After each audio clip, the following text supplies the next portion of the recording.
The ego is the system that runs your sense of self. It is made out of thought patterns, emotions, and behavioral loops, and the stories that try to hold it all together. Left unchecked, it creates endless existential searching, chronic disconnection, and the persistent sense that something is wrong. The goal of my videos is clarity, to see your identity and its contradictions for what they are, named precisely, to finally understand what it is that we're all running away from. In this video, I want to give you the cheat codes of all spirituality, of all self-help, of all psychotherapy. It's basically the way you heal yourself from all your trauma, all your problems in your life, everything that you need to do in order to just be content. Now, these are big words, right? This is quite like, what is he going to say? If I were to follow the classical YouTube video formula, now I should lengthen out this video as much as I can and then just string you along until I reveal the magical bullet to you. But no, I'm not going to do this because you're not going to like the answer anyway. But I want to build it up a little bit so you understand how important it is what I'm going to say. And I'm very serious. It just sounds too simple in order for most people to register as important. So then just giving the answer away kind of loosens the impact. So I want to explain the mechanics behind it first. So your entire body is a huge complex machine, and your nervous system is always processing stuff. It's processing stuff unconsciously, subconsciously, and consciously. And every day you're confronted with new emotional material, new stuff to remember, new information. The entire time your brain is basically an updating reality model, and it's trying to process how it can survive and predict the future as best as possible. In this process, it creates an ego, which is your sense of identity, how you think yourself, like how you think you are, how you view yourself, how you think you're viewed by other people, how you think about yourself in your past, how you think about yourself in your future. And this is basically the main engine that drives almost all of your behavior. And this is why my main service that I offer is to analyze people's ego architecture, where I take an objective look at the ego itself. And the reason that this is not something that is very much talked about is because of what it actually does to look at your ego and your sense of identity directly. And what it does is that it destabilizes your sense of ordinary reality. Because the ego is the mechanism that automatically kind of tells you how something is like. And it is extremely biased of your self-view. So whenever something happens, the sense of identity will always narrate what happened in a way that favors you, or at least favors the narratives that you have already built. Especially around topics, that relate to guilt, shame, anger, resentment, sadness. There's a huge self-bias there. And to go against the self-bias is extremely awkward and very counterintuitive. Now, what you have to do, or like let's say what happens once you look into your own self-bias, then all the narratives get stripped away and you don't have a story anymore to tell. And what you're left with beneath all bias is raw emotional energy. You feel a ton of emotional energy about stuff that might have happened 5 years ago, 3 years ago, or 2 weeks ago. And this energy is stored in the nervous system. And what most people do is they put on this energy more narrative layers in order to not feel what is underneath there. And these feelings, especially feelings like guilt, shame, sadness, they can pierce like a knife. Like I know that when it's suppressed or when you're not used to feeling this, then it pierces you like a knife. And this feeling feels so hard, like emotional energy that gets released, or just feeling emotional at a certain point in time. We kind of brush it aside, like as if it's not physical. Like if you get hurt physically, then it really hurts. But if you feel sad, well, it's just sadness, right? Just move on. But sadness can hurt like a knife to the stomach. If you've ever had like a breakup or somebody died, you know how this shock of loss feels. It's worse than what people tell you when you're not prepared for it. And that's with a lot of emotional pain. And it makes a lot of sense why the instinct is to not want to feel it and push it away. Now, the trick to all matters of personal healing, psychological healing, and improvement in life is to consciously and actively decide to put attention on the negative emotions. It is so stupidly simple and something that almost nobody does. Most humans run around with decades of baggaged emotions that the moment they take a sneak peek to what's there, they are so overwhelmed by the weight of it that they think it is impossible that feeling this could be productive.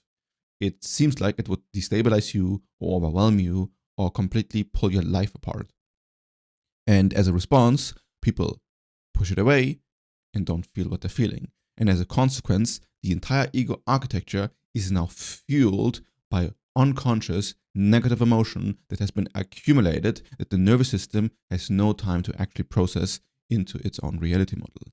Now you get neuroticism, anxiety, negative self-image, you get procrastination, you get lack of purpose, or you feel numb and feel depressed and don't know what to do with your life.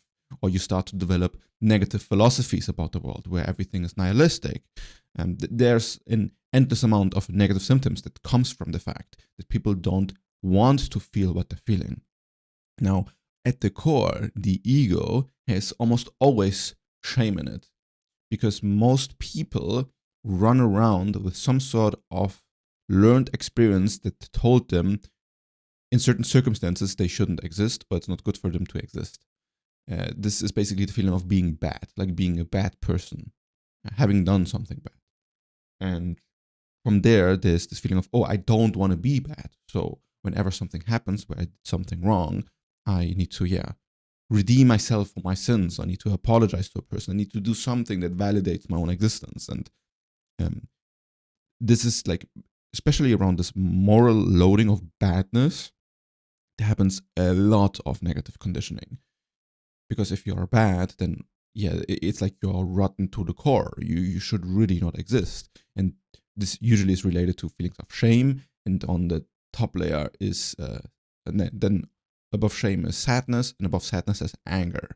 And if you're a person who gets like short-fused and suddenly gets angry out of nowhere, there's usually anger underneath, and underneath the anger is often sadness, and underneath the sadness is often shame. And you kind of have to work yourself through these layers of feeling. And now you're like, okay, what do I do? How do I feel these feelings? What should I do? The tricky thing is, it's stupidly simple. You just don't want to do it. Normally, in like tribal days, when you as either a man going for a hunt or a woman looking for berries in the forest, normally what happens is that you have long walks with people where there is silence and there's nothing that happens. So our ancestors used to process all of the emotional stuff doing like 2-3 hour walks.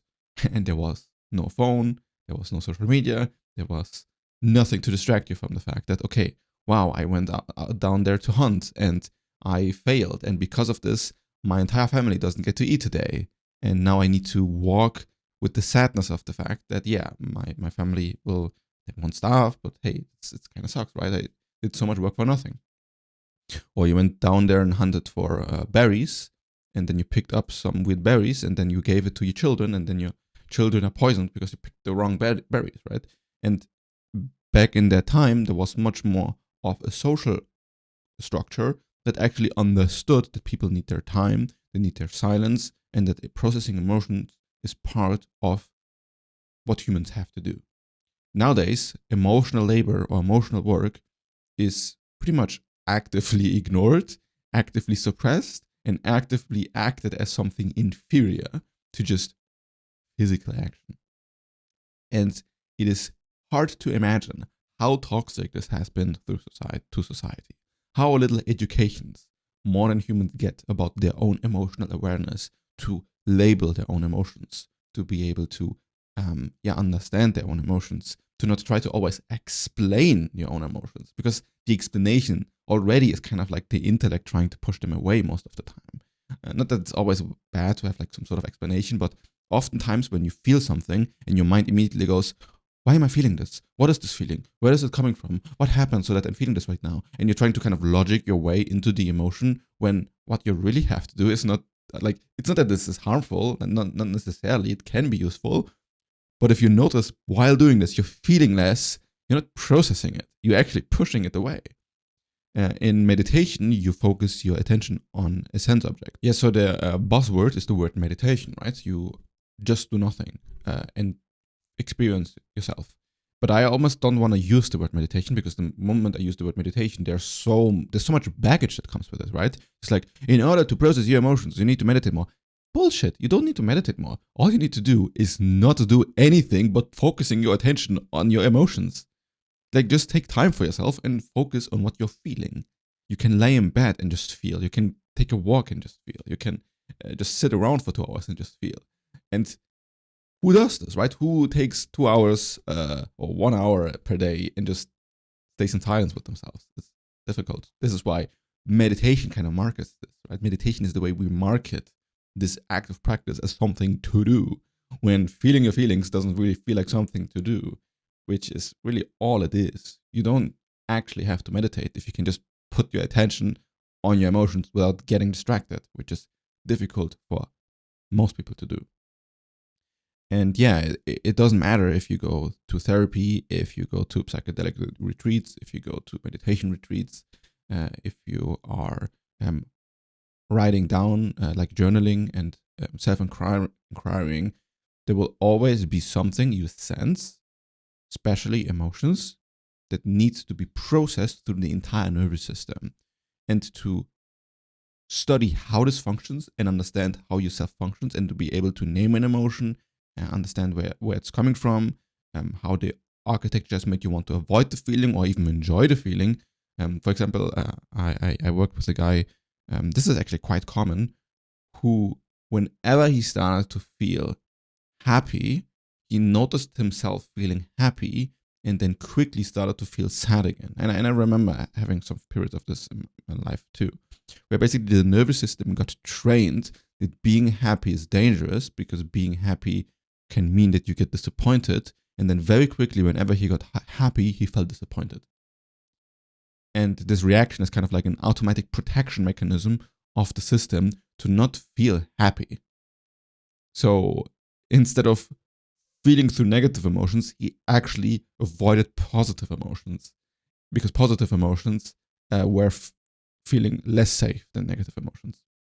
And this is way more common than you might think. And there, the trick would be to focus on the positive emotions instead, and to let yourself feel content, let yourself feel happy. There are so many joyful emotions to be experienced, which also a lot of very rational, very intellectually minded people try to push away in order to not sense, which is, just sad. Like, why would you do this to yourself? There's so many positive emotions to be experienced. Most of the time, there's, though, always some sort of mechanism of guilt or shame activating this sort of reactive movement towards positive emotions. If you want to have your own ego architecture mapped and understood, then check out the Ego Architecture Audit in the link in the description. They give you a detailed explanation on how it actually works, what I'm doing, and how to work with me. The thing is that in my Ego Architecture Audit, I actually lean in on the intellectual side for most of it, because through words and philosophy too, you can actually untangle very well what it is that lies underneath all of the philosophy and intellectualizing. That's why self-inquiry and these videos, this video is very emotion focused, but a lot of my videos are more philosophical and psychological. Each word you use is kind of like a thread in your own mind, and it is full of emotional associations. So if there's like a word you use, it really depends on the person, but there's like a word like the word biased, for example. And you might self-inquire and think about stuff, and you think about the person and you say, oh, this person is biased, for example.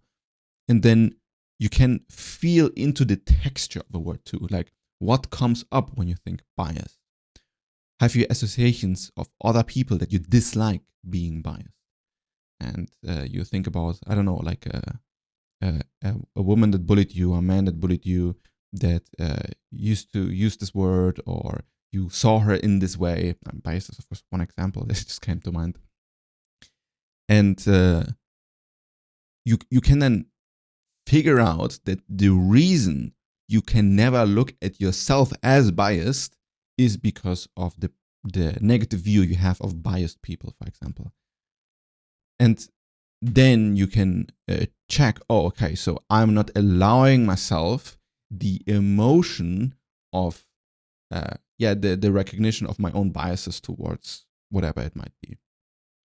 And oftentimes, the emotions we don't accept about ourselves are things that we judge negatively in others. And this is why it's so difficult. It comes back again to the evil thing, right? It's just like, if other people feel angry, and people who feel angry I see as evil, then when I feel angry, I might be evil, therefore I'm not allowed to feel angry. And this can also be about horniness, or it can be about resentment, or wanting revenge, and so many feelings we don't allow ourselves to feel. Also, a lot of people sense that if they truly let themselves feel everything, they might go actually crazy, or they might hurt somebody. This is where stuff gets serious, right? Because it is true that once you go towards anger, if the anger is unprocessed, and there isn't a skillful container in order to process these emotions, it is good to not chew more than you can stomach. This is dependent on the person, dependent on the context, dependent on how the person feels.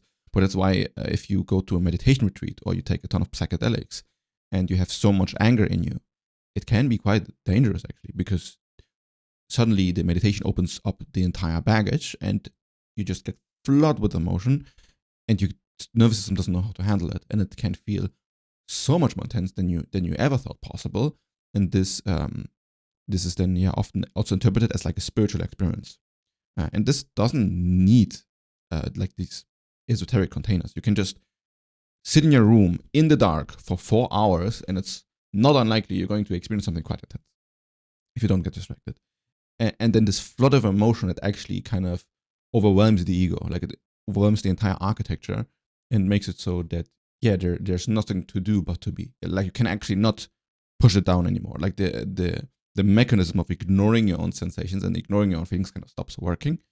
And it's because of the overwhelmingness of the feelings and your nervous system. And even then, you can relax to the fact that you will overcome it, and you can experience it all. And there's nothing that is too much for consciousness or awareness to experience. It will move through it. The more you let it happen, the easier it will be, and the more relief and bliss you will feel after the fact. This is basically it. It's stupidly simple. It's feeling your own feelings. And I bet you've heard it in many, many different ways. But most people don't say it directly because it sounds very, very lame. But it isn't. It is actually an interesting experience. And the nature of emotions can reveal about the nature of yourself. And feeling your emotions and letting your ego get overwhelmed can show you what it is like to be dissolving into experience, and to have some sort of kind of mystical experience when the sense of self shifts, when your old self kind of gets integrated to your present self in the present moment by experiencing past emotions in the present. And then you can truly transform and become somebody new once you let go of the old baggage.